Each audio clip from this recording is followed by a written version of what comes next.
지역 경제를 살린다며 야심차게 추진한 군산형 일자리 사업이 결국 파국으로 치닫는 건 아니냐는 우려가 커지고 있습니다.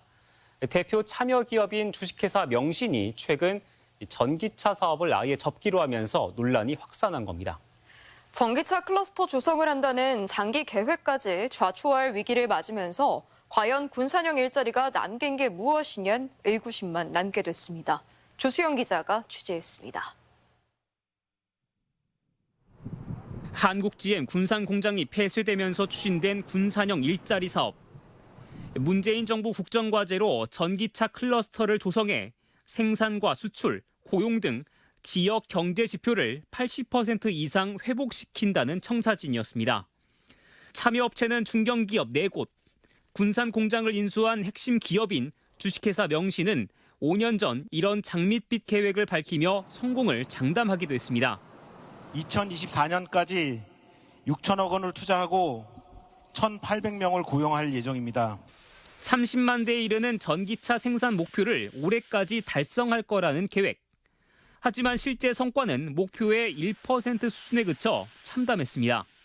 급기야 중국 등지에서 부품을 들여와 전기차 사업을 끌어가는 것으로 방향을 전환했지만 이마저도 최근 포기를 선언하면서 군산형 일자리는 명맥조차 유지하기 어렵게 된 겁니다. 전기차 시장의 둔화와 판매 감소로 더는 버틸 수 없었다는 게 명신 측 입장. 최근 공시된 내부 회계 자료를 보면 지난해 영업 손실액이 375억 원, 부채 비율도 600% 가까이 치솟는 등 실적 악화가 상당했습니다. 계획 자체가 불확실성이 높았던 거고요. 자체 기술력이 없는 상황에서 위탁 물량에 의존해서 사업을 한다는 그거 자체가 좀 문제가 있었다라고. 지난 3년간 정부와 지자체가 직간접으로 수백억 예산을 지원한 1차 사업기간 종료 석 달 만에 포기 선언이 나오면서 논란은 불가피합니다. 나머지 참여 기업 역시 주가 조작 사건과 경영난을 겪은 뒤 다른 업체에 인수돼 정상화 중이거나 이제야 공장 준공을 앞두고 있는 상황. 정부와 지자체는 전기차 생태계 조성에 첫 발을 내디뎠다고 애써 의미를 부여하지만 과연 무엇을 남겼는지 의문입니다.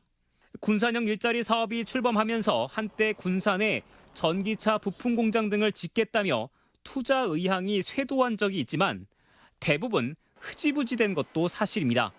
보통 다 그 해에 다 철회했어요. 그냥 내부 사정 이렇게 오니까 자세히는 모릅니다.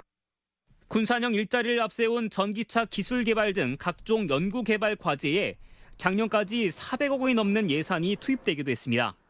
하지만 사업의 상징처럼 여겨진 전기차 부문 대표 기업이 사실상 증발하면서 희망 고문으로 이어온 사업은 명맥마저도 위태로운 지경입니다. MBC 뉴스 조수영입니다.